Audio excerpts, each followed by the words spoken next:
we're going to the higher dam of Aswan and then the Kalabsha temple. Here with my friend, the driver. Yeah. What was your name? Your target. It's man Leon. Yeah, welcome Aswan. Welcome to Aswan. Yeah. Going to the Kalabsha temple and check out what else there is to see in Egypt. Alright, shukran. Yeah. From Holland. Welcome. Salam. Assalam. Thank you Salam. and see you next time. Bye. Bye bye. Bye.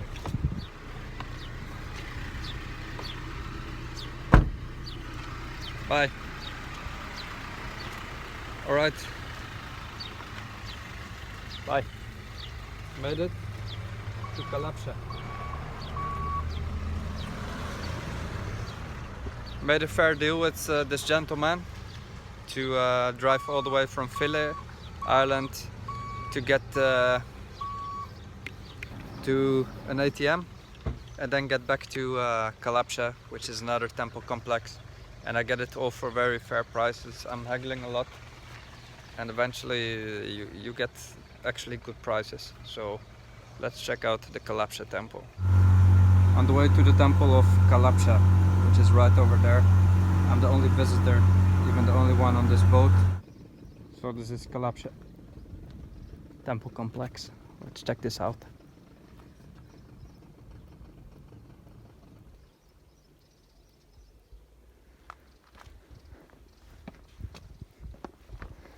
It is really a hassle sometimes to make deals with the boat drivers, but I've checked with a taxi driver and they said I paid fair prices, even Egyptian prices, so, and it's expensive for the local standard.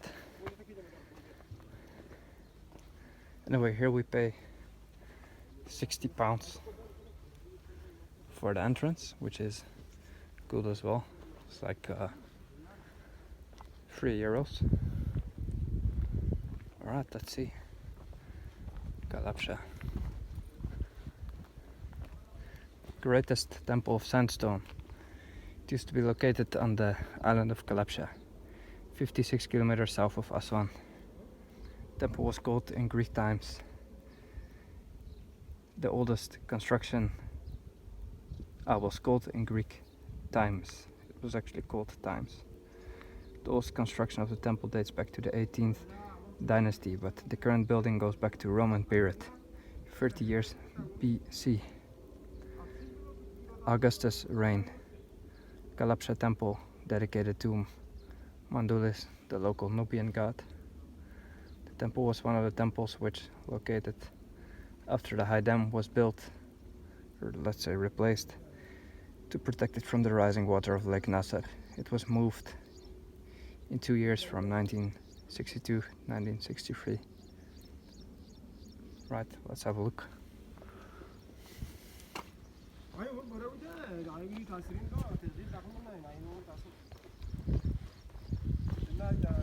Hello. Thank you. Salam alaikum. 60. Yeah.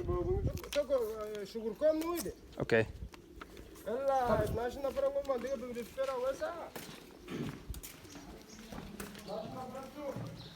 Wow, look at this.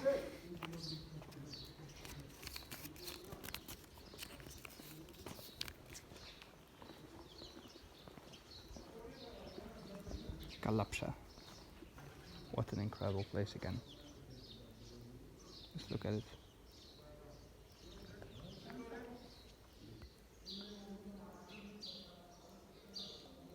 So the temple was built during the early Roman era. It was constructed during Augustus' reign, but was never actually finished. It was a tribute to Mandulis, also called Merul, a lower Nubian sun god. It was constructed over an earlier sanctuary of Amenhotep II. There are many fine reliefs dating back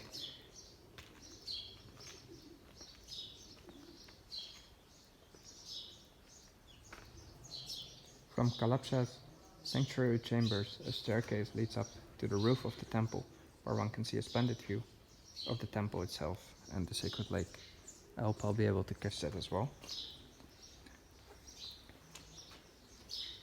Here we might see the depiction of the Nubian sun god.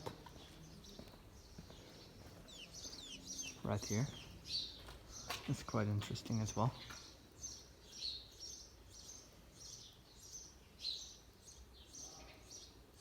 Several historical records were inscribed on the temple walls of Kalabsha, such as a long inscription carved by the Roman governor Aurelius Bessarion in the year 250, forbidding pigs in the temple, as well as an inscription of the Nubian king Silko, carved during the 5th century, and recording his victory over the Blemmyes, and a picture of him dressed as a Roman soldier on horseback.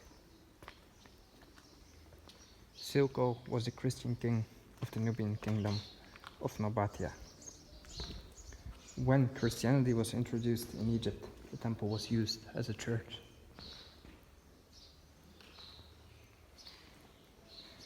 With the help from Germany, the temple of Kalabsha was relocated after the Aswan High Dam was built to protect it from the rising waters on the lake Nasser. The temple was moved to a site located just south of the Aswan High Dam, so that's where we are right now. The process of moving the temple took more than 2 years. The Temple of Kalabsha was the largest freestanding temple of the Egyptian Nubia, after Abu Simbel, which is farther to the south, even farther to the south than this.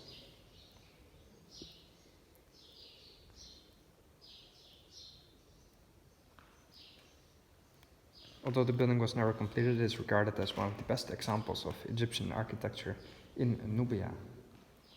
In 1971, Egypt bestowed one of the temple's gates to the Federal Republic of Germany out of gratitude for Germany's participation in the rescue of the Nubian temples. Since 1977, the gate is located in the Neues Museum in Berlin. And the gate will be moved to become the monumental entrance to the 4th wing of the Pergamon Museum in Berlin, which is being constructed, or at least at the time of writing this. Look at this chamber. Wow. This is absolutely stunning. These hieroglyphs.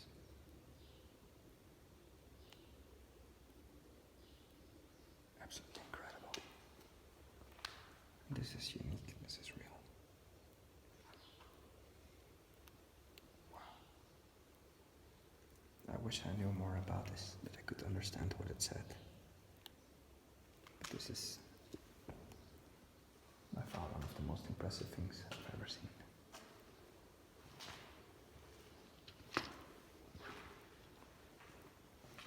I will take my photos later. I just want to show you around the complex first, because this is absolutely unimaginably beautiful. The chapel of Cartassa moved as well, and it comes from the Roman period. What we can see is these interesting faces on top. Lady with a necklace. What is quite interesting as well is the following, that in the last few hundreds of years, people already left names in walls when they've been to a place. As you can see, 1899. I know for a fact there were a lot of Italians, tourism, explorers, whatever, and they left names. You can see 1899. That was obviously when the temples were still in their old location and were being visited by explorers.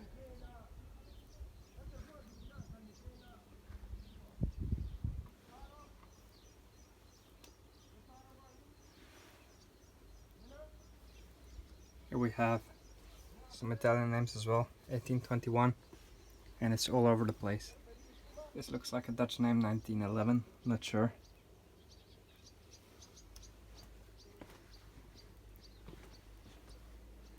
G.F. Fault looks like a Frenchman, 1818. I just show you how times proceed. And keep in mind, that this temple was already 2000 years old when these people visited and left their names. Can you imagine how ancient it all is? Here you see a few other Italians. Here we have John Cristella, Maddox, so in 1819, F. Casati, J. Vidua, E. Bazzolesi, all long dead and gone. Fernie, these explorers don't exist anymore. I'm not going to leave my name, obviously, because right now it would leave you a prison sentence, and I don't see the point in destroying these things. I don't know if that was a different perception in the earlier centuries. I have no idea actually.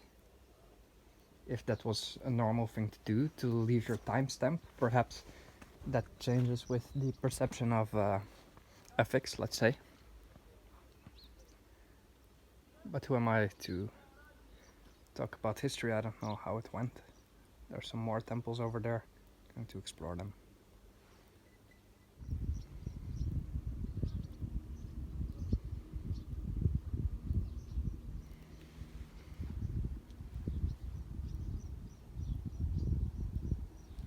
It is such a strange year to travel.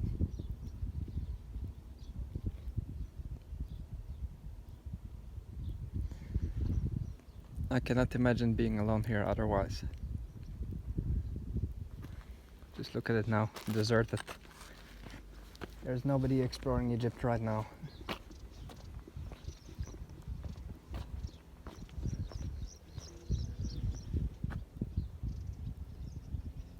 I would definitely love to head into Sudan for more adventure.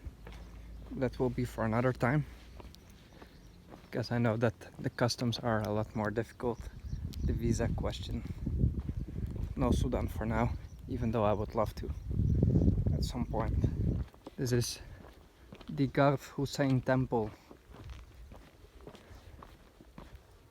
It is rebuilt near Kalabsha Temple in 2003 by Supreme Council of Antiquity.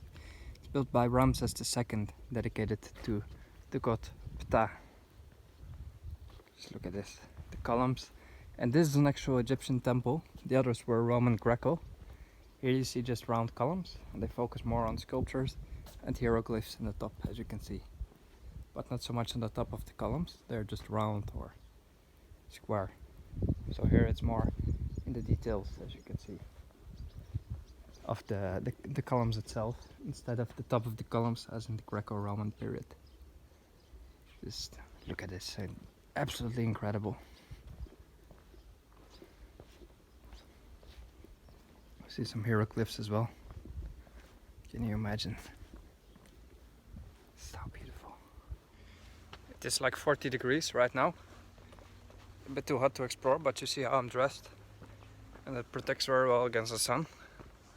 Just sunscreen on the front of the face, and that's all you need, see? Complete neck is covered with scarves. So that's how I travel in summers and never get sunburned, ever. The temple of Beit el Wali, one of the most beautiful Nubian temples, moved as well, dedicated to the god Amon, Hum and Ankit.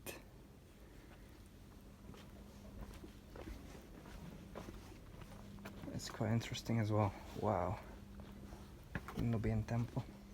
This is the sanctuary of the Nubian temple, which has colored sculptures, as you can see.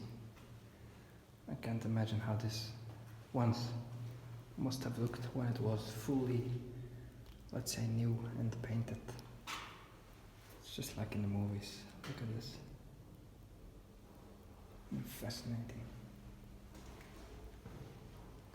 An ancient language. Even harder to understand than the hieroglyphs, probably.